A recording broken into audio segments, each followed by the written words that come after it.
Herkese merhabalar. Heyecanla beklediğiniz Geçmişten Geleceğe Gençlik ve Eğitim programıyla yine birlikteyiz kıymetli izleyicilerimiz.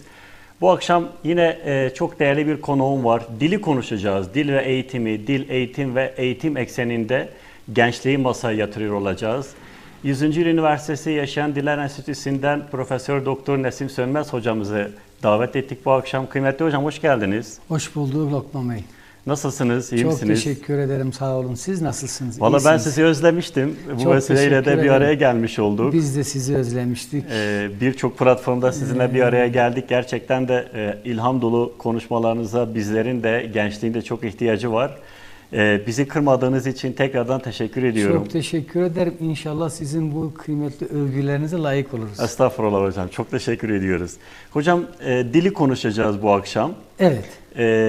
Eğitim ve gençlik ekseninde dili masaya yatıracağız. Düşünce biçimleri, dilin düşünce üzerindeki etkilerini masaya yatırıyor olacağız. Sizin de bu konuda uzman olduğunuzu biliyoruz. Ben şimdiden çok keyifli ve verimli bir program olacağından eminim. Hazırsanız başlayalım isterseniz. Buyurunuz başlayalım. Önce dilin tanımından bir başlayalım hocam.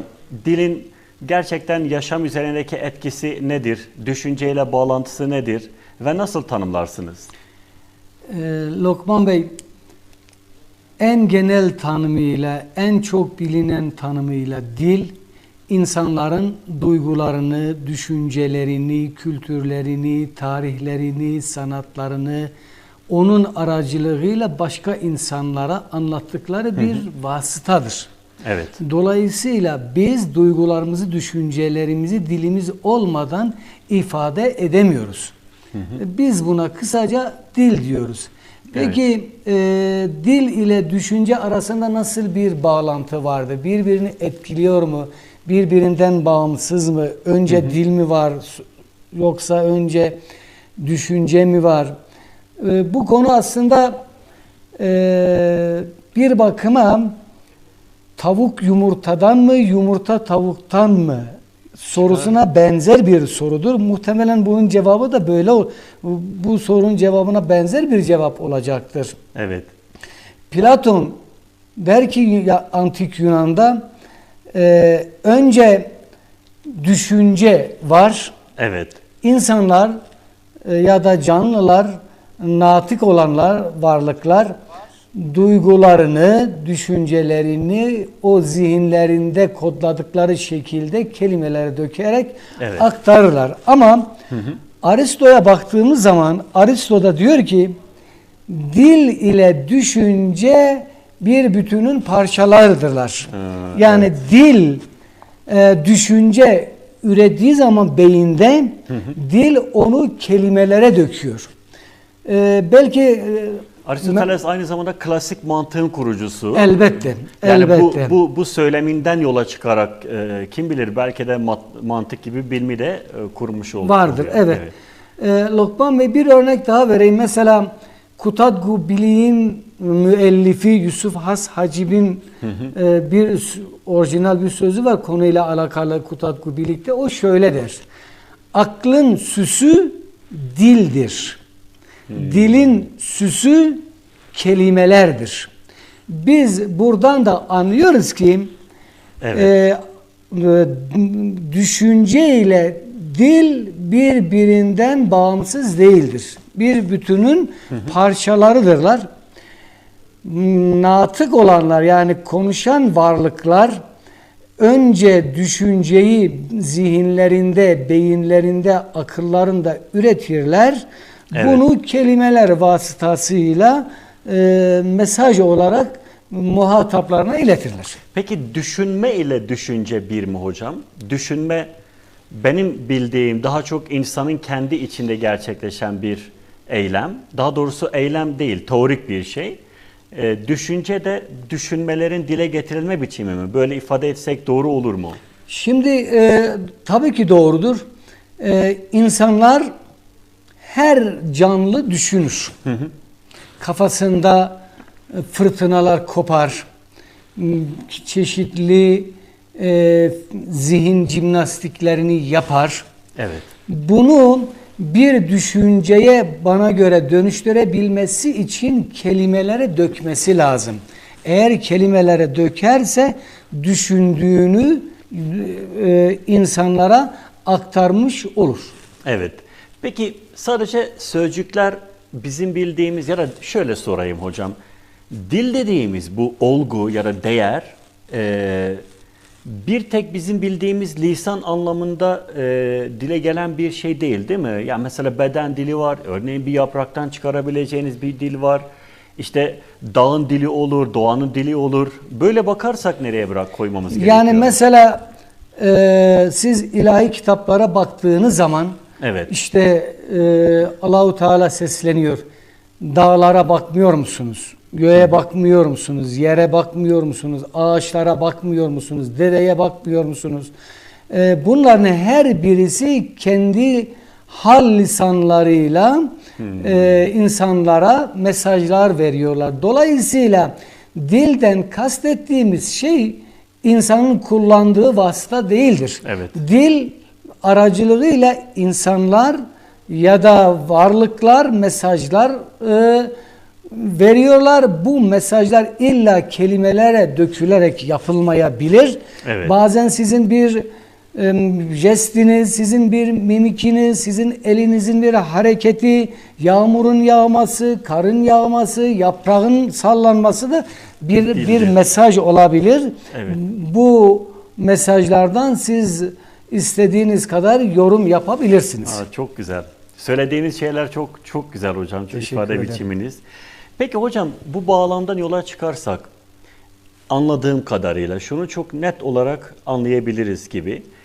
O zaman düşünebilen ya da düşünmesini dile getirebilen, düşüncelerini dile getirebilen her canlı varlık, her insan daha doğrusu yabancı dil de öğrenebilir değil mi? Yani bu pencereden bakarsak yabancı dil öğrenmenin de çok mümkün olabileceğini düşünüyoruz. Ama çok özür dilerim. Buyurunuz. Bir taraftan bakıyoruz, yabancı dili öğrenemiyoruz. Yani bunu nasıl değerlendiriyorsunuz? Neden bu kadar zor geliyor? İnsanımız ya da bizler niye yabancı dili öğrenmede bu kadar zorluk çekiyoruz? Lokman Bey, maalesef ülkemizde yabancı dil öğretimi bir yaradır. Evet. Başarılı olamadık. Bugüne kadar olamadık. Şöyle bir rakam vereyim size aklıma gelmişken. Yapılan istatistiklere göre bir vatandaş ana sınıfından üniversiteyi bitirinceye kadar aşağı yukarı 1000 saat yabancı dil eğitimi görüyor. 1000 saat. Evet. Bu 1000 saat 2 döneme tekabül ediyor. Yani 2 eğitim öğretim dönemine tekabül ediyor. Ancak bunun neticesinde bakıyoruz öğrenci konuşamıyor, yazamıyor, okuyamıyor, yazamıyor. O zaman biz nerede hata yapıyoruz? Evet. Hatamız nerededir? Kanaatimce biz Avrupa sistemlerin kullandıkları dil öğretim metotlarını kullanmıyoruz. Klasik metotlarımızı kullanıyoruz. Nedir bunlar Klasik hocam? metotlarımızın en başında gelen de biz öğrencimize bilgi yüklüyoruz. Evet. Adeta öğrencimizi bir makine görüyoruz. O makineye yükleyebildiğimiz kadar bilgi yüklüyoruz. Bunun da verdiğimiz bilgilerin belki %90'ı gramer bilgisidir. Evet. Oysa siz Avrupa'yı sistemlere baktığınız zaman Avrupa'yı sistemler verdikleri bilgilerin %10'u gramerdir. Diğer kısımları okuma, yazma, konuşma ve dinlemedir. Evet. Şimdi biz okullarımıza baktığımız zaman okullarımızda acaba yabancı dil eğitimine uygun ortamlarımız var mıdır? Elbette ki bizim bazı okullarımızda son derece güzel imkanlarla donatılmış mekanlarımız mevcut olabilir. Ama Türkiye geneline baktığımız zaman maalesef bizim çocuklarımız bu imkanlardan yoksundular. Her şeyden önce bizim öğretmen yetiştirme modelimizde yani yabancı dil öğretimini verebilecek öğretmen yetiştirme modelimizi değiştirmemiz lazımdır. Anlıyorum. Çünkü biz öğretmenlerimize öğrendiklerini uygulama imkanını vermiyoruz. Evet. Yani şimdi siz mesela böyle bu konuyu deştiğinizde görüyorsunuz ki bir öğrenci anaokulunda yani 18 yaşına gelinceye kadar ki bilgilerini taksim ettiğimizde bilgilerinin %42 civarındakini anaokul döneminde öğreniyor. Okul öncesi Evet, döneminde. okul öncesi eğitim döneminde. Bunun formasyonel bir tarafı var mı ya da biyolojik açıklaması var mı hocam? Yani şimdi mesela Ya insan yaratılışı itibariyle mi böyledir? O yaşlarda mı daha çok Şimdi- öğrenme hücreleri daha yoğun çalışır? fıtrat icabı çocukların beyinleri, zihinleri o dönemde çok dağınık değil. Yani kafasında onlarca soru, onlarca problem, onlarca durum yoktur. Berraktırlar kafaları. Çok güzel. Dolayısıyla siz o dönemde vermiş olduğunuz bilgiler adeta taşın üzerine nakşedilen bilgiler gibi olur. Yani kaybolmayacak. Olmuyor. Şimdi ilkokula geldiğinizde bu ortalama %30'a düşüyor. Geri kalan kısmı da ortaokul ve lise kısmında edinilen bilgilerdir. Evet. Biz buradan şunu çıkarabiliriz. O zaman biz ana dil, yabancı dil eğitimini ana okulundan yani okul öncesinden başlayarak doğru metodlar deneyerek Evet. öğrencilerimizi bıktırmadan, sıkmadan, sevdirerek, anlatarak onları bir şekilde bu dile alıştırmalıyız. Mesela şimdi Avrupa Dil Komisyonu denilen bir komisyon var Lokman Bey. Evet. 1995 yılında Ülkemizde mi var hocam? Yok, Avrupa'da? Avrupa ülkelerinin genel yani burada yabancı dil eğitiminin öğretiminin ne kadar önemli olduğunu vurgulamak için bu örneği vermek istiyorum. Evet. Avrupa Dil Komisyonu, Eğitim Komisyonu 1995 yılında bir bildiri yayınlıyor. Bildiride diyor ki Avrupa Birliği ülkelerine mensup vatandaşların en az 2 Avrupa dilini öğrenmeleri ilke olarak biz kabul ediyoruz. Şimdi burada eğer bu cümleyi dikkate alırsak yabancı dil öğretiminin ne kadar önemli olduğunu herhalde fazla bir söze üstüne katmadan, fazla uzatmadan meramımızı ifade etmiş Son oluruz. derece önemli. Hocam peki yani bırakalım yabancı dili de yani siz çok güzel ifade ettiniz. Ama mesela günlük dile de baktığımız zaman normal konuştuğumuz biraz sonra ana dil üzerinden de bir iki soru yöneltmek istiyorum size. Normal hayatımızda ve eğitim hayatımızda dilin vazgeçilmez, son derece önemli ve gerekli olduğu bir artık zorunluluk. Yani bunu anlıyoruz ama kelime dağarcığımız azalıyor. Özellikle yeni yetişen gençlikte konuşulan kelime sayısı belki 40-50'yi geçmiyor. Ve bir bakıma o dilin toplum üzerinde ya da sosyolojik yapı üzerindeki o bağlantıları yavaş yavaş böyle azalmaya başlıyor ne yazık ki. Şunu öğrenmek istiyoruz sizden, o kıymetli bilgilerinizden. Bir dilin toplum üzerindeki etkileri azalmaya başladığında, yani o bahsettiğim faktörler ve uzantıları olarak baktığımızda ne oluyor hocam? Toplum nasıl zarar görüyor? Lokman Bey, bilge filozof Konfüçyüs. Evet. Takriben ölümü milattan önce 479 yıllarına denk gelmektedir. Evet.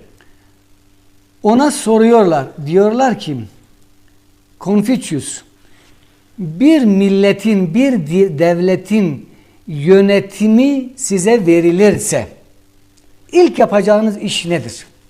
Hani bizim siyasilerimiz propaganda yaparken diyor ki işte seçim kazanırsam ertesi gün bu işi yapacağım. Bir hafta sonra bunu yapacağım. 100 gün sonra bu işleri yapacağım diyor ya, o soruların benzerler demek ki o zaman da varmış. O zaman da sorulmuş. Konfüçyüs der ki eğer ben bir ülkenin yönetimine gelirsem ilk önce o ülkenin dilini düzeltirim. Evet. Diyor eğer bir ülkenin dili bozuksa düşünceleri ifade etmek için kullanılan kelimeler de yanlış olur. Evet. Kullanılan kelimeler yanlış olduğu zaman, İletişim doğru olmadığı zayıflar. zaman siz yapmak istediğiniz görevi tam olarak yapamazsınız. Siz yapmak istediğiniz görevi anlamadığınız için yapmıyorsunuz. Bu da sizin ülkenizde, sizin kültürünüzün bozulmasına sebebiyet teşkil eder. Evet. Bir ülkede kültür bozuldu muydu, dil bozuldu muydu, adalet doğru yoldan sapar. Adalet doğru yoldan saptı mıydı, o zaman da o ülkede yaşayan insanlara bir ümitsizlik, bir hayatta sevinme ya da yaşama sevincini kaybeder. Onun için ben dili düzeltirim diyor. Hocam bu çok altını çizmemiz gereken bir durum. Özür diliyorum ama dille adalet arasında, adalet de nitekim işte toplumun kurallarını hem hukuki hem de geleneksel anlamda doğrulayan, dengeleyen çok önemli bir değer. Bu bağlantıyı biraz açabilir misiniz? Yani dille adalet bağlantısı ya da toplumsal yapı üzerindeki etkisi. Şimdi siz bir iş yaptığınızda mesajınızı doğru bir şekilde o kelimelerle ifade ederseniz, Evet. düşüncenizi aktarırken uygun kelimelerle ifade ederseniz, o zaman sizin muhatabınız sizin mesajınızı doğru bir şekilde alır. Evet. Ve doğru bir şekilde sizin talebinizi yerine getirmeye çalışır. Evet.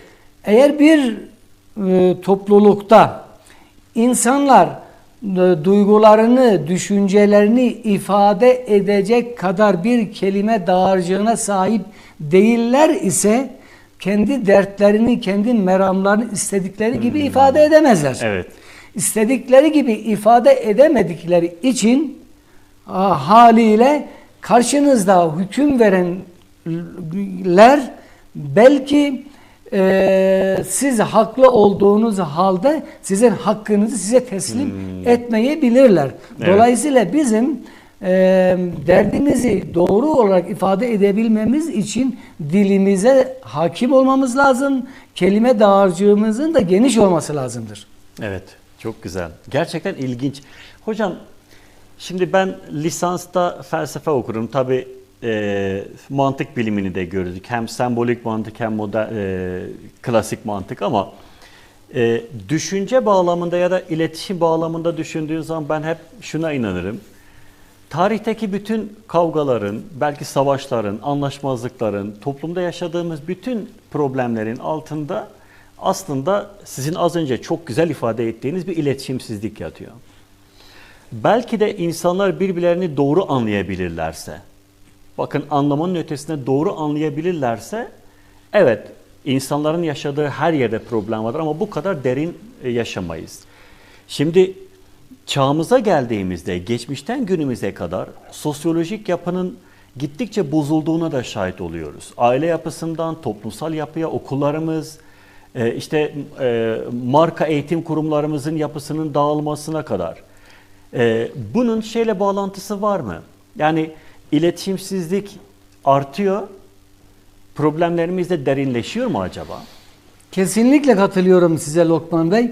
Şimdi siz ne kadar alim olursanız olun, ne kadar bilgili olursanız olun, ne kadar bilge bir insan olursanız olun, Evet. siz derdinizi bana anlattığınız kadar bilgesiniz. Bana anlattığınız kadar alimsiniz. Evet. Dolayısıyla bugün baktığımızda hayatın hemen her sahasında zaman zaman iletişim bozukluğuyla karşı karşıya kalmaktayız. Evet. Bu karşı karşıya kalışımızın sebepleri tabii çoktur ama bizim konumuz madem dildir, dil üzerinden gidiyoruz. Şimdi mesela Cemil Meriç'in bir ifadesi vardır. Evet. Diyor ki kamus namustur. Yani sözlük benim dilimin sözlüğü, benim namusumdur.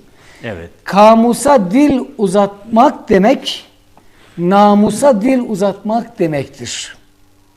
Biz eğer buradan yola çıkacak olursak mutlak suretle dilimizi zenginleştirmeliyiz, dilimizi korumalıyız. Yabancı kelimeleri, yani sadece hava atmak için, sadece Avrupa'yı olduğunu ifade etmek için yabancı kelimeleri kullanmamalıyız. Evet. Çünkü sizin kullandığınız yabancı kelime, muhatabınız sizden mesajınızı yanlış alabilir. Mesajınızı anlamayabilir.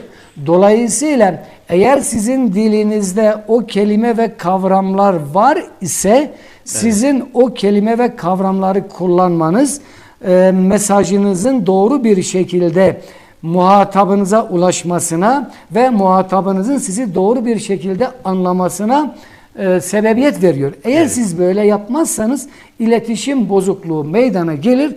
Dolayısıyla birbirini anlamayan bir topluluk meydana getirmiş oluruz. Peki hocam, dilin anlam üzerinde de siz az önce biraz değindiniz ama ben bunu biraz daha açmanızı rica edeceğim. Anlam üzerinde de çok büyük bir etkisi var. Yani bir anlamda siz ne kadar doğru anlarsanız o kadar iyi konuşmuş olursunuz. Ne kadar doğru konuşursanız o kadar iyi anlamış olursunuz. Bu bağlamda baktığınız zaman biraz da, tabii bu biraz derin bir mesele. Eğitim sistemimizde de içinde olması gerekiyor ama test tekniğinin biraz geliştiğini, artık eğitimimizin neredeyse ilkokul 1. 2. sınıftan itibaren anlamadan çok dijital ortamda test çoktan seçmeli dediğimiz bir mantığa büründüğünü fark ediyoruz. Bu dile zarar veriyor mu ve bu dilin eğitim üzerindeki etkisini azaltıyor mu? Lokman Bey, biz lisede okurken bizim sorularımız açık uçluydu. Evet. Klasik dediğimiz açık uçluydu. Biz mesela bazen bir sorunun cevabını 1 sayfa 2 sayfada verirdik. Evet. Bu bize ne katıyordu, ne fayda veriyordu? Duygularımızı, düşüncelerimizi doğru bir şekilde ifade etme yeteneğimizin gelişmesine sebebiyet veriyordu. Şimdi bugün ülkemizde bütün sınavlar test usulü yapılıyor. Evet. Test usulü ne demektir? İnsanı 5 şık arasında bırakıyor. A, B, C, D, E. Yani çocuğun nezdinde dünya 5 şıktan ibarettir. Evet. Bu çocuklarımızın düşünce kabiliyetlerin gelişmesinin önündeki en büyük engeldir. Dikkat ederseniz Milli Eğitim Bakanlığımız bu son dönemlerde artık öğrencilere açık uçlu, yani klasik dediğimiz tarzdaki soruların da sormasına gündeme geldi. Gündeme geldi. Hatta uygulamaya da koydu bazı durumlarda. 2. Biz maalesef çok okuyan bir millet değiliz. Evet. Yani mesela bir kitap, en çok satan bir yazarın kitabı muhtemelen 2000 civarında basıyor bir baskı. Evet. Bu Avrupa ile kıyasladığımızda aslında hiç de kale alınacak bir rakam değildir. Bizim öğrencilerimiz maalesef kitap okumuyor. Şimdi bizim eğitim müfredatımızda şöyle bir gelenek oluşturulmuş. Diyelim haftanın pazartesi günü ilk saat kitap okuma saatidir. Evet. Ancak biz işlerimizi kağıt üzerinde güzel yapıyoruz. Evrak üzerinde eksiksiz yapıyoruz. Evet. Ama pratikte, gerçek hayatta bunu yapıyor muyuz? Çok emin değilim. Şimdi öğrenci geç gidiyor. Diyor ki ya nasıl olsa ilk saat okuma saatidir. Evet. Ben geç gitsem de bir şey olmaz.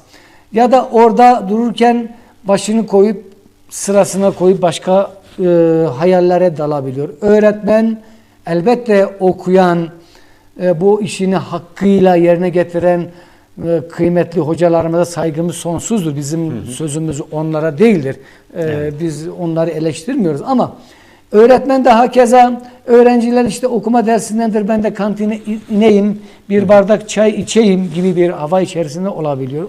Bizim mutlak suretle bir yolunu bulup öğrencilerimize kitap okuma alışkanlığını gerçekten kazandırmamız lazımdır. Hocam bu noktada tam da sizin dediğiniz problem ortaya çıktığı için ben öyle yapmıyorum. Yıllardır hem kursumuzda hem bu sene de okulumuzda öğrenci verimliliğinin, daha doğrusu üreticiliğinin, yaratıcılığının en üst seviyede olduğu, işte saat 10-10.30 arasındaki dönemde ya da 10 ile 11 arasındaki dönemde okuma saatini o saate bırakıyoruz. Ve aynı zamanda bir öğrenciye okuma kültürünü vermeye çalışıyoruz. Yani sadece kitabı eline alıp onu okuyayım, düz geçeyim şeklinde değil. Anlayarak, gerektiği yerlerden notunu alarak okumasını sağlamaya çalışıyoruz. İlk başlarda biz şöyle bir problemle karşılaşıyoruz. Bunu öğrenciler üzerinde konuştuğumuzda okuma saati diye işte test çözebilir miyim, ödevimi yapabilir miyim? Hayır. Bu kültürü biz toplumsal bir dokuya dönüştürdüğümüz zaman öğrenci de bunun kıymetini anlayabiliyor. Keza mesela danışmanlığını yaptığımız öğrenciler var, rehberliğini yaptığımız. Şimdi okuma dediğimizde toplum ona şunu söylemiş. Ya kitabı eline alıp 1-2 sayfa okursun ya da birkaç dakika okursun, bırakırsın. Ne zaman kitap okuyabilirsin diye sorduğunda hocam uyumadan önce. Çünkü uyumadan önceki saat de onun mantığı o aslında. Okumayacak. Ya da geçiştirecek. Bundan dolayı hakikaten sizin dediğiniz şey çok kıymetli. Gerçekten eğer toplumsal olarak böyle bir atmosfer, böyle bir sinerji oluşturabilirsek bambaşka bir dünyayla karşılaşabiliriz. Karşılaşabiliriz. Kesinlikle katılıyorum size. Dolayısıyla ne yapıp ne edip çocuklarımıza mutlak suretle kitap okuma alışkanlığını kazandırmalıyız. Bunu evde mi yapıyoruz? Yani mesela diyelim evlerimizde bir karar alıp bir okuma saat programını koyup günün falan saatinde televizyon kapanacak, akıllı telefonlarımız bizden uzakta kalacak ve herkes okuyacak. Okuduğumuzu da Lokman Bey sadece okumakla kalmayacağız. Birbirimize anlatacağız. Kesinlikle. Ben ne anladım? Bu kitap ne anlatıyor? Bu paragrafın ana fikri nedir? Eğer uygulamalı bir şekilde biz bunu yaparsak ben inanıyorum ki bizim seviyemiz istenilen, düşünülen seviyenin üstüne çıkmaması için hiçbir neden bulunmamaktadır. Yeter ki uygulayalım. Umarım buradan bizi veliler ve öğrenciler ciddi bir kitle izliyor bizi. Sizi de çok fazla merak ederek dinliyorlar. Teşekkür ederiz. İzliyorlar. Umarım bu mesaj ilgili yerlere, bütün ailelerimize ulaşır ve en azından böyle bazen diyorlar ki nasıl başlayayım? Bir ıslık çalarak, bir cümle okuyarak, bir şeyler karalayarak başlayın. Sonrası zaten geliyor ardı sıra. Hocam şimdi siz aynı zamanda akademi dünyamızda da çok etkin bir hocamızsınız, öğretmenimizsiniz. Hem üniversitemiz, hem kentimiz, hem de bölgemiz için aynı zamanda. Teşekkür ederim. Yaşayan Diller Enstitüsü'nde çalışıyorsunuz. Biraz bahseder misiniz burada? Yaşayan diller ne demek? Ya da hangi dilleri kapsıyor? Neden böyle bir isim kullanılıyor? Şimdi malumunuz ülkemizde Türklerin dışında başka milletler de yaşıyor. Bu milletlerin içerisinde bulunanlardan bir tanesi de Kürtlerdir. Evet. Bu Kürtlerin kendi dillerini, ana dillerini okullarda eğitim yoluyla öğrenmek gibi bir talepleri bulunmaktadır. Bu haklı bir taleptir ve fıtri bir taleptir. Bu talepler devletimiz nezdinde değerlendirildi. Nihayet üniversitelerimizde akademik anlamda bu dilin öğretilmesine karar verildi. Evet. Başta mesela hatırlarsanız TRT Şeş kuruldu. Evet. TRT Kürdi denilmekten imtina edildi. Ancak bizi yönetenler gördüler ki aslında bundan imtina etmenin bir anlamı yoktur. Ve nihayet 2015 yılında bu kanalın ismini TRT Şeş'ten kaldırıp TRT Kürdi yaptılar. Şimdi bu enstitüler de kurulurken aslında Kürdoloji enstitüleri diye kurulmaya kurulması düşünüldü. Siz aynı zamanda bir Kürdologsunuz.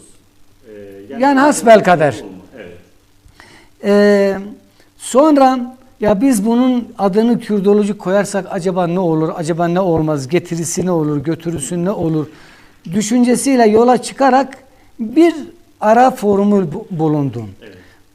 Bu ara formülden denildi ki Yaşayan Diller Enstitüsü adını koyalım.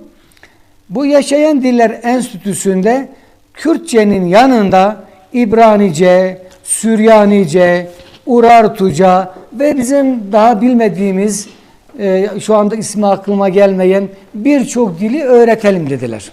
Evet hocam. Ancak bizim Van 100. Yıl Üniversitesi'nde 2012 yılının Aralık ayında Yaşayan Diller Enstitüsü kuruldu.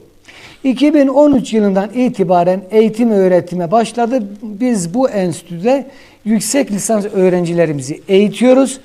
Evet. Şu anda sadece Kürtçenin Kurmancı lehçesindeki eğitimini sürdürüyoruz. Zazaca, Soranice ya da Sümerce ya da Urartuca aslında dillerinde de eğitim vermek istiyoruz. Ancak kadrolarımız buna el vermediği için evet. Biz şey yapamıyoruz.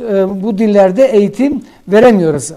Ancak umut ediyoruz ki önümüzdeki yıllarda kadro problemini çözeriz ve bu dillerde de eğitim öğretimimize devam ederiz. Mesela Lokman Bey bu yıl için söyleyecek olursak bu yıl biz Yaşayan Diller Enstitüsü'nde Kürtçenin Kurmancı lehçesinde yüksek lisans yapmak için 30 kişilik tesis yüksek lisans kadrosunu açtık. 8 kadroluk da tezli yüksek lisanslar için açtık. Yaptığımız sınav neticesinde şu anda bu yıl için 30 tane öğrencimiz tesis yüksek lisans eğitimini görmektedir. 8 evet öğrencimiz de tezli yüksek lisans öğrencisi olarak eğitim öğretimlerine devam etmektedirler. O zaman beklediğiniz bir ilgi de yavaş yavaş oturuyor sanki, değil mi hocam? Lokman Bey, hakikaten önemli bir şeye temas ettiniz. Üniversitemizde yüzlerce bölüm vardır. Bu yüzlerce bölümlere çok sayıda yüksek lisans ve doktora öğrencileri alınmaktadır. Hı hı. Mesela şöyle diyeyim size ben, 2014, 15, 16 yıllarında diyelim ki biz 5 kişilik bir kadro yüksek lisans öğrencisi için açtığımızda evet hocam. Bir bakıyorsunuz ki 300 öğrenci müracaat etmiş. Yani bu olağanüstü bir taleptir. Bu talebe yetişmek hakikaten çok zordur. Ama mesela diyelim üniversitemizin X bölümüne 3 kadroluk bir 3 öğrenci almak için kadro açılıyor. 10 öğrenci müracaat ediyor. Bunu kıyaslama yapmak için söylüyorum. Evet. Ama 2016'dan sonra bu rağbet birazcık azalmaya başladı. Neden azalmaya başladı? Şimdi bu bölümlerde eğitim verilirken devletimiz tarafından denildi ki biz ilk öğretimin 2. kademesinde seçmeli Kürtçe dersini koyuyoruz. Dolayısıyla bu bölümlerden mezun olan öğrencilerimizi kadrolu öğretmen olarak atayıp orta öğretim kademelerine görev yapacaklar denildi. Ancak 2016'dan sonra kayda değer bir şekilde atamalarda bir sorun yaşandı. Yani 2 öğrenci, 2 öğretmen, 3 öğretmen atanmaya başlandı. Bu da rağbetin biraz azalmasına sebebiyet verdi. Ancak özellikle 2024 yılında bu Terörsüz Türkiye programı ile beraber görüyoruz ki tekrar bu bölüme rağbet artmaya başladı. Evet, çok güzel. Peki hocam, bir etkinliğimiz var. İzniniz olursa ondan biraz bahsetmek istiyorum. Kentimizde kültürel, sosyal, sportif ve hatta felsefi etkinlikler noktasında gerçekten bir zenginlik yaşıyoruz hocam. Son dönemlerde, yıllarda tiyatro, sinema, işte kitap tahlilleri, seminerler vesaire gibi noktalarda çok zengin bir kentte yaşadığımızı ben düşünüyorum. Sevgili dostlar, bu hafta biz geçen hafta bir köy okullarına koşuyoruz projesiyle size bir etkinliği duyurmuştuk. Bir kampanyaydı daha doğrusu. Biz duyurduktan sonra sağ olsunlar birçok arkadaşımız Türkiye'nin her yerinden bize destekte bulunmaya başladı. Bu Perşembe günü de benim çok önemsediğim, anlam verdiğim ve gerçekten de çok katılınması gerektiğine inandığım bir etkinlik var. Yükselen Ağıt, Susturulan Canlardan Yükselen Ağıt diye sessiz çığlıklar. Bu katledilen kadınları anma etkinliği ücretsiz Üvercinka Kültür Sanat Akademisi'nde yapılıyor. Susturulan Canlar, yani katledilen kadınlarla ilgili bir anma programı, sazlı, sözlü, müzikli ama anma olduğundan dolayı tabii ki sevinçlerin değil daha çok ağıtların ve anmanın ön planda olacağı bir etkinlik. Hepinizi oraya bekliyoruz. Kent Kültür Akademisi düzenliyor ve alttaki sloganı çok güzel. Yaşama hakkı insanlığın ilk sözüdür diye. Sanırım kutsal kitaplarda da geçiyor değil mi hocam? Evet. Bu, doğrudur. Evet. Sizleri oraya bekliyoruz kıymetli dostlar. Peki sevgili hocam, bir de şöyle bir şey var. Sizin söylediklerinize paralel olarak soracağım izniniz olursa. Buyurunuz. Çok dillilik. Çok dillilik de ülkemizde uzun yıllardır, belki bir yaklaşık 30-35 yıldır tartışmaya başlandı. Çok dilli eğitimin bir zararı var mı eğitim sistemine ya da doğrudan bir katkısı, etkisi var mı? Şimdi Lokman Bey, bir kişi çok dilli eğitime geçmeden önce ana dilini çok iyi bilmesi lazım. Çok iyi öğrenmesi lazım ki ikinci bir dili öğrenmeye daha yatkın olsun. Yani ikinci bir dili öğrenirken kurallar, kaideler, kelimeleri öğrenirken bu benim dilimdeki karşılığı budur. Dolayısıyla ben bunu böyle kodlayarak ezberlemeliyim. Şimdi eğer siz ana dilinizi öğrenirseniz çok dilli eğitimi sizin için kayda değer bir artıdır. Çünkü siz mesela diyelim yabancı bir dili ya da ikinci bir dili öğrendiğinizde ne elde edersiniz? Ne faydanız olur? Her şeyden önce iletişimde kayda değer bir kazancınız olur. Yani siz birileriyle iletişime geçerken herhangi bir mütercime ihtiyaç duymadan kendi fikirlerinizi onunla paylaşabilir, onun fikirlerinden faydalanabilirsiniz. O zaman ana dilin de eğitim üzerinde çok doğrudan büyük bir katkısı var değil mi hocam, etkisi? Mesela eğitimde daha doğru, daha anlamlı ilerleyebilmek açısından. Lokman Bey, şimdi şöyle diyelim, bizim ülkemizde bu soru çok soruluyor ve çok tartışılıyor. Evet. Biz tabii işin Şimdi, eğitim ve işin akademik boyutuna bakacağız. Evet. Şimdi bizim bölgemizdeki çocukların belki günümüzde öyle olmasa da bundan yani 90'lı yıllar, 2000'li yıllarında ilkokula başlamadan önce Türkçe bilmiyor. Ben bilmiyordum mesela. Ben de bilmiyordum. Evet. Gerçekten mesela ben ilkokul 1. sınıfa gittiğimde sınıf defterinin üzerinde bir yazı var. İşte sınıf yoklama defterim. Okuyabiliyorum. Yani mesela diyelim bizim bir vatandaşımız, Arapça bilmeyen bir vatandaşımız Kur'an-ı Kerim okuduğunda nasıl okuyabiliyor ama ne Allah-u Teala'nın söylediğini bilmiyorsam ben de yazıyı okuyabiliyorum ama anlayamıyordum. Şimdi biz tabii sınıfımızda Türkçeyi bilen öğrencilere oranla bir adım geride eğitim öğretmeye başlıyorduk. Bu da ne yapıyordu? Bizim eğitim öğretimimizde bir probleme, bir geriden başlama ve başarısızlığa sebebiyet veriyordu. Dolayısıyla bizim ülkemizde de diğer ülkelerde de ana dilinde eğitim görmek isteyen vatandaşların devletin önünü açması, onlara bu imkanları sunması hem insani bir haktır hem de bir vatandaşlık hakkıdır. Dolayısıyla bu hakkı mutlak surette biz vatandaşlarımıza vermeliyiz. Onları bu durumda mahrum bırakmamalıyız. Çok güzel. Hocam 84 yılında ben ilkokula başladığımda muhtemelen benzer şeyleri siz de yaşamışsınızdır. Şimdi günümüzde biz şu anda bir ulusal televizyon kanalında ve canlı yayında biz bu meseleyi konuşuyoruz. Nereden nereye geldiğimizi anlatmak için. İlkokula ilk gittik. İşte biraz geç, o dönemde biliyorsunuz köyde çobanlık falan böyle rençberlik yapıyorduk. O yüzden böyle 2 aylık bir geç başladık. Gittiğimde ilk sıramda oturdum. İşte 1., 2. ve 3. sınıfların birlikte eğitim aldığı toplama bir sınıftı. Birleştirilmiş sınıf deniyor buna. Öğretmen de biliyorsunuz eskiden içeri girdiği zaman andımız okunurdu böyle coşkuyla. İşte herkes ayağa kalktı andımız ama ben bir kelime bilmiyorum. Sonra ben tabii kalkmayınca öğretmenin gözüne girdik. Ayağa kalk dedi. Ayağa kalkmanın ne olduğunu bilmedim. Yanımdaki arkadaşımız roba roba falan demeye başladı. Ayağa kalktı bu sefer. Tabii o eskiden okullarda cetveller vardı. Elimize vuruyorlardı. Evet. O günden bugüne geldik. Hepimiz nasibimizi almışız. Evet. Yani hakikaten çok kıymetli süreçlerden geçtik. Ama sizin de az önceki umudunuzu dile getirirken gözlerinizin içini parladığını ben hissettim. Dilerim bu dileğimiz de bir gün gerçekleşir. O günler de çok uzak değil bence. Umut ediyoruz. Yani hakikaten akıl selim bunu gerektirir. Yani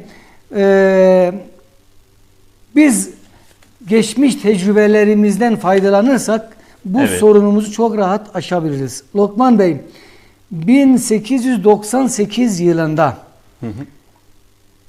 Osmanlı İmparatorluğu döneminde Elazığ'da devlet eliyle bir ilmihal kitabı Kürtçe'ye tercüme ediliyor. Hangi yılda hocam? 1898. Al işte, evet. Ömer Efendi adında bir öğretmene Elazığ'da görev veriliyor. Hatta tercümesi için de kendisine ücret ödeniyor devlet tarafından. Osmanlı Devleti'nin yetkilileri tarafından. Dolayısıyla bu eğitim veriliyor. Evet. Baktığımızda aslında biz vatandaşlarımıza bu hakkı verdiğimizde vatandaşlarımızın kendi devletlerine, kendi ülkelerine daha sıkı sarılmalarına vesile olduğunu görüyoruz. Yani evet, bak bu benim devletimdir. Benim hakkımı veriyor, hukukumu veriyor. Bana herhangi bir engel çıkartmıyor. Buna karşılık olarak da ben de devlete karşı olan vazifelerimi hakkıyla yerine getireyim duygusu vatandaşlarımızda uyanıyor. Dolayısıyla herhangi bir çekinmeye gerek yok. Herhangi bir korkuya gerek yok. Biz Allah'ın vermiş olduğu bu hakkı vatandaşlarımızdan esirgememeliyiz. Evet, çok güzel. Peki hocam, biraz izleyicilerimizden gelen soruları sorabilir miyiz? Tabii ki, buyurunuz. Ayşe Korkmaz, bir öğretmen arkadaşımız, demiş ki hocam, çocuklarımıza dil bilinci kazandırmanın en etkili yolu sizce nedir? Dil eğitimi sadece dersle mi olur, yoksa evdeki konuşma biçimi de eğitimin bir parçası mı olmalı? Çok güzel bir soru değil mi? Çok güzel bir soru. Hocamıza teşekkür ederiz. Aslında hayatın 24 saati eğitimdir. Evet. Hayatın her anında biz bir şeyler öğreniyoruz ya da öğretiyoruz. Okullarımızda gerek öğretmenlerimiz gerekse müfredatımızla biz okuma bilincini çocuklarımıza kazandıracağız.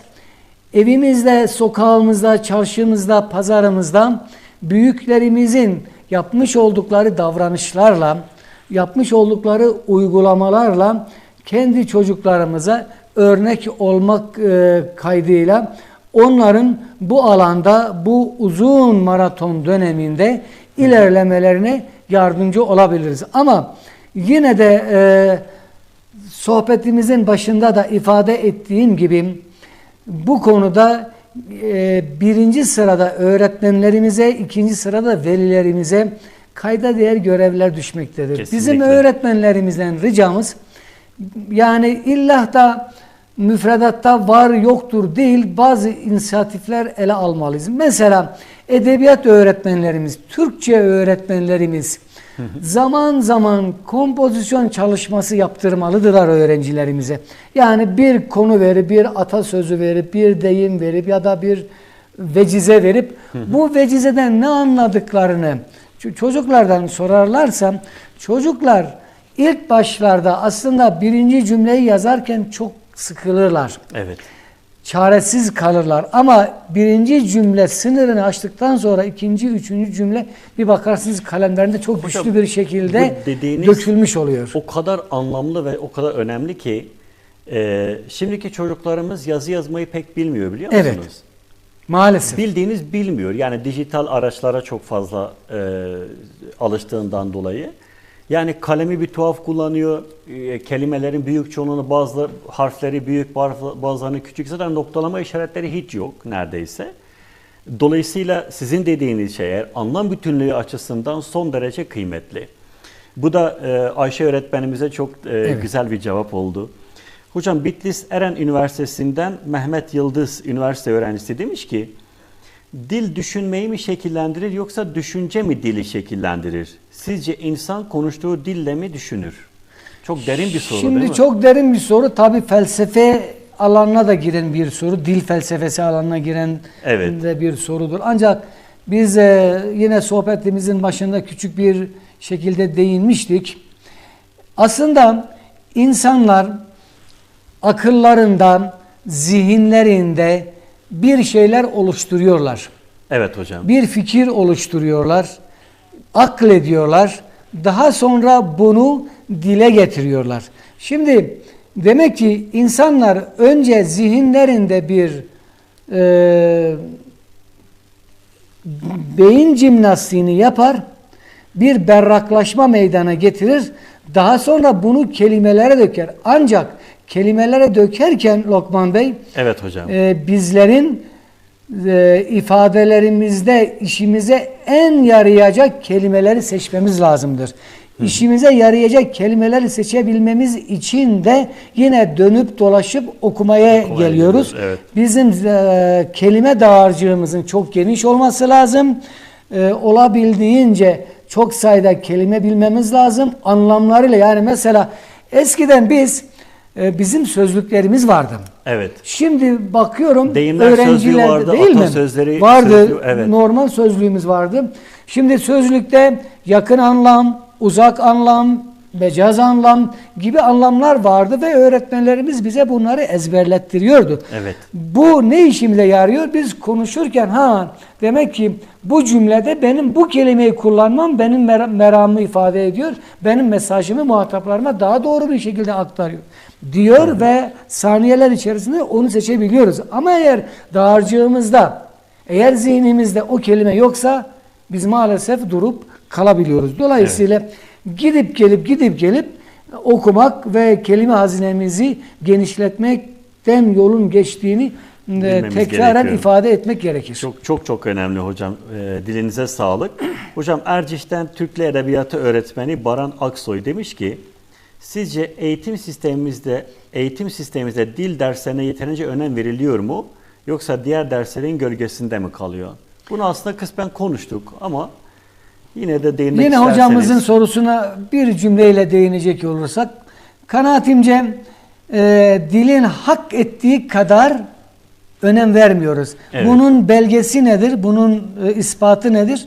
İşte siz lise son sınıf öğrencisine önüne bir kağıt kalem koyun.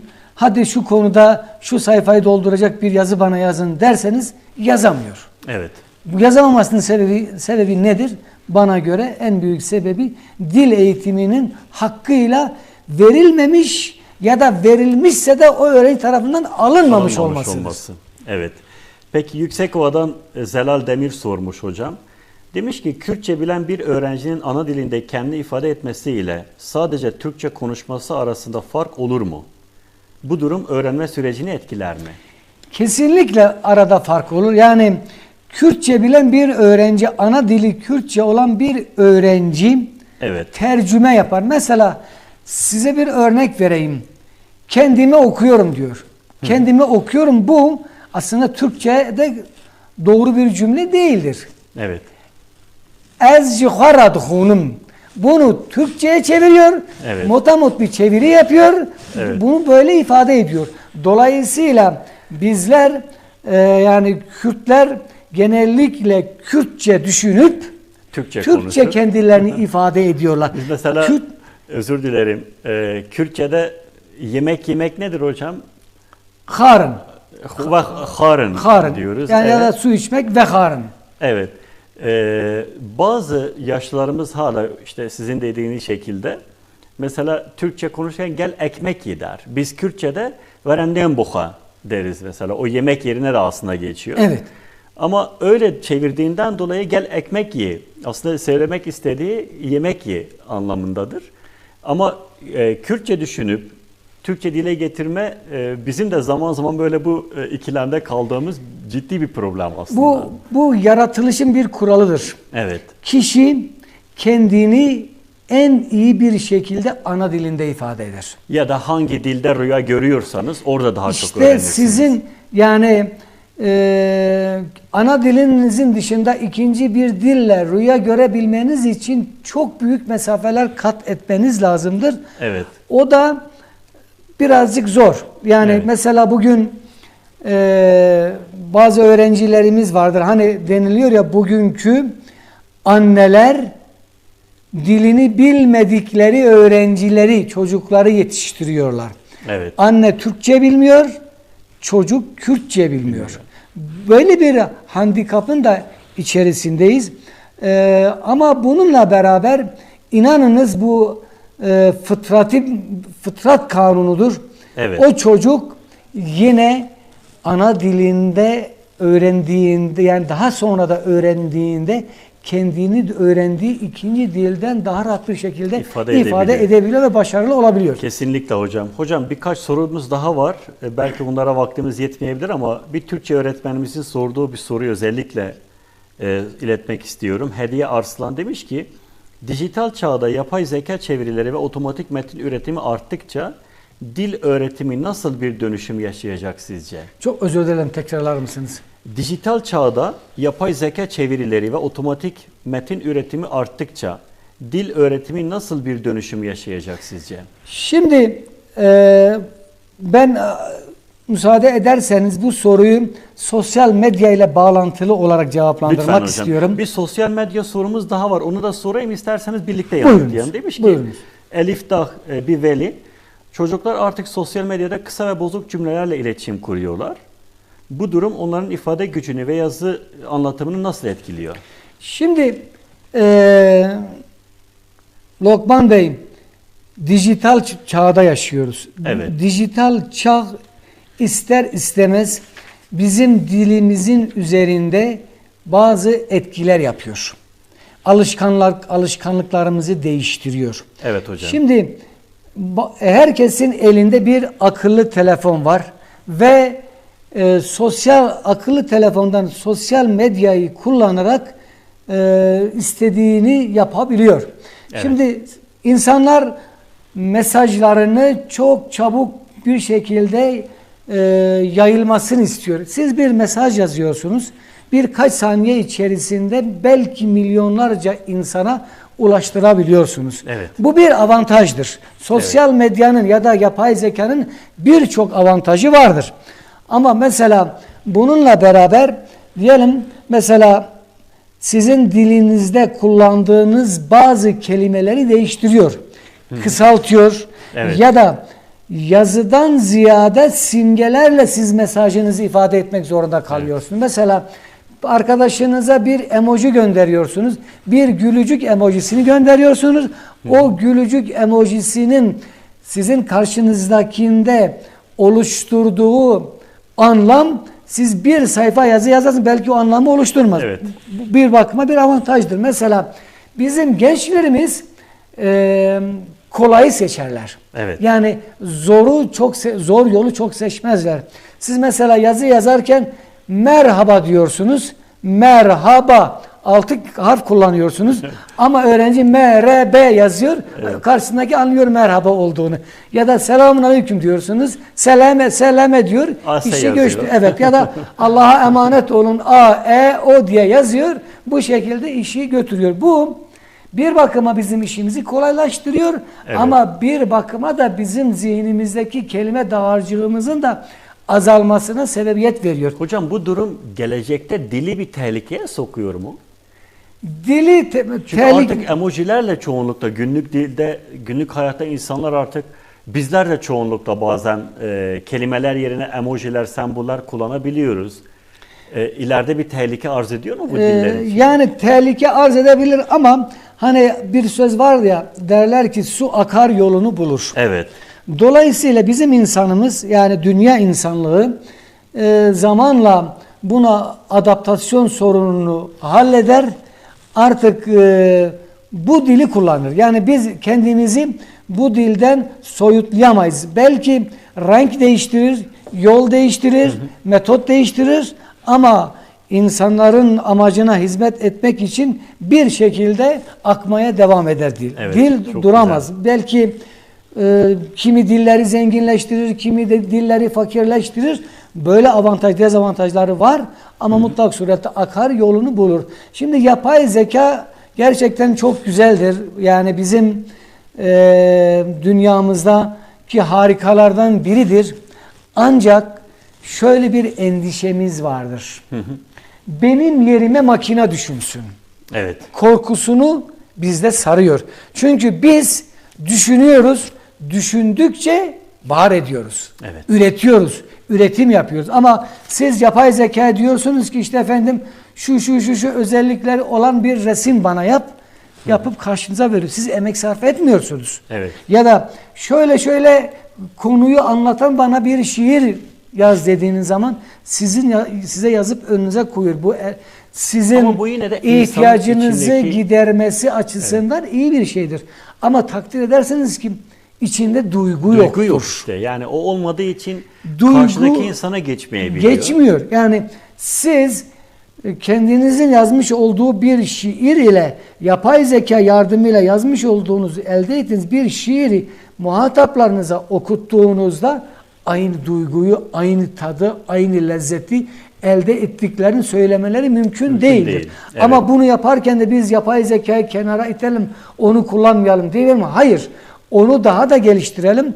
Maksimum düzeyde kendisinden de faydalanalım, istifade edelim. Evet. Peki hocam son dakikalarımıza geldik. Çok akıcı ve son derece keyif aldığım bir sohbetimiz oldu. Teşekkür ederim. Ben sizi sosyal medya hesaplarımda paylaşırken gençler çok merak ettiler. Yani belki onlarca kişi hocamız bize ne anlatacak diye hem mesaj gönderenler oldu, hem arayanlar oldu. Sizi bilmiyorlar, tanımıyorlar. Ben de kısmen sizden bahsettim ama adeta bu kitle sizin ağzınızdan şu anda çıkabilecek öneriler bekliyor. Ben şu soruyu size onların adına sormak istiyorum. Buyurunuz. Günümüzdeki gençlik ve gelecekteki hayatlarının şekillenmeleri için, mücadele eden gençlik için neler söylemek istersiniz? Onların kalbine, beyinlerine dokunabilecek, eğitimlerini derinden etkileyebilecek, özelde bizim kentimiz, bölgemiz ve ülkemiz gençleri için ve dünya gençleri için neler söylemek istersiniz? Teşekkür ederim Lokman Bey. Ben hatırlarsanız 1999 yılında İzmit Adapazarı bölgesinde çok şiddetli bir deprem oldu. Evet. Bu depremde bir kuyumcunun bana anlattıklarını ifade etmek istiyorum. Kuyumcu dediğim, deprem oldu. Biz evlerimiz yıkıldı. Dükkanlarımızın başına gittik. Bizim neredeyse birileri bilmiş, bizim kuyumcu dükkanının içinde bulunan altınların bulunduğu kasayı bir şekilde götürmüşler. Evet. Ben enkaz altından bir şekilde götürmüşler. Diyor ben de fakir insanlar gibi sıraya girdim. Ekmek kuyruğuna girdim. Diyor ben kendi kendime dedim ki sen dün milyonların sahibi olan bir zengin bir insandın. Ama bugün bir ekmek alacak parası olmayan bir insansın. Şunu ifade etmek istiyorum. Eğer bizim gençlerimiz ilim tahsil ederlerse, evet, ilim öyle bir güçtür ki dünyada onu yenecek başka bir güç yoktur. Yani siz bugün burada işinizi kaybederseniz, eğer ilim ehliyseniz Almanya'ya gidersiniz, iş yaparsınız. Dolayısıyla gençlerimiz zamanlarını çok iyi değerlendirmelidirler. Telafisi olmayan bir imkandır. Bugünün işini yarına bırakmamaları gerekir. Çok okumaları gerekir. Boş zaman diye bir kavram kullanmamaları, boş zamanlarını en verimli bir zaman dilimi haline getirmeleri gerekir ve görevlerini zamanında yerli yerinde yaparlarsa yarına ciddi bir yatırım yapmış olurlar. Bu vesileyle ben gençlerimizin bu durumu iyi değerlendireceklerine ve görevlerini bir hakkın yerine getireceklerine inanarak kendilerine selamlarımı gönderiyorum. Evet, gençliğe umut besleyen, onlara çok güvendiğini ifade eden bir profesör hocamızın olması beni de ayrıca mutlu etti hocam. Teşekkür ederim. Çok teşekkür ediyorum. Ayaklarınıza sağlık, bizi kırmadınız. Son olarak söylemek istediğiniz bir şeyler var mı kıymetli hocam? Lokman Bey, her şeyden önce gençlerle, halkımızla bir araya gelme imkanını bize verdiğiniz için özellikle sizin şahsınızdan Van 65 TV'ye çok teşekkür ediyorum. Bu türden programların bizim gençliğimize kayda değer faydalı olacağını düşünüyorum. Umarım mesajlarımızı doğru bir şekilde ifade etmişizdir. Gençlerimize ve halkımıza aydınlatıcı birkaç cümle sarf etmişiz, birkaç kelam sarf etmişizdir. Bütün bizleri izleyenlere, hocalarımıza, öğrencilerimize selamlarımı, saygılarımı gönderiyorum. Çok teşekkür ediyoruz hocam. Biz teşekkür ederiz. Nice yetiştireceğiniz nesilleri heyecanla bekliyoruz çok teşekkür inşallah. ederim. Emeklerinize çok sağlık. Sağ olun. Evet sevgili dostlar, topluma baktığınız zaman aslında çok okuyan, çok araştıran ve okuduğunu anlayabilen, yorumlayabilen toplumların dilsel, kültürel anlamda zenginleştiğini fark edebiliyoruz, görebiliyoruz. Keza okuma bilinci yükselmiş olan toplumların da hem sosyolojik durumlarının, hem ekonomik durumlarının, hem toplumsal ilişkilerinin çok daha doğru ve iyi olduğunu görebiliyoruz. Bundan dolayı bence ya da baktığımız zaman aslında doğru düşünmenin şu olduğunu çok net olarak söyleyebiliriz. Ne kadar çok okursak o kadar doğru anlarız, o kadar doğru yorumlarız ve o kadar güzel yaşarız. Güzel yaşamak istiyorsak okumamız gerekiyor, okuduğumuzu anlamamız gerekiyor. Eğer bugüne kadar hiç okumamışsak, okumamız yavaşlamışsa, uzun zamandır hiçbir şekilde elimize bir kitap almamışsak, bu akşam lütfen uyumadan önce bir sayfa okuyarak işe başlayın. İyi akşamlar diliyorum.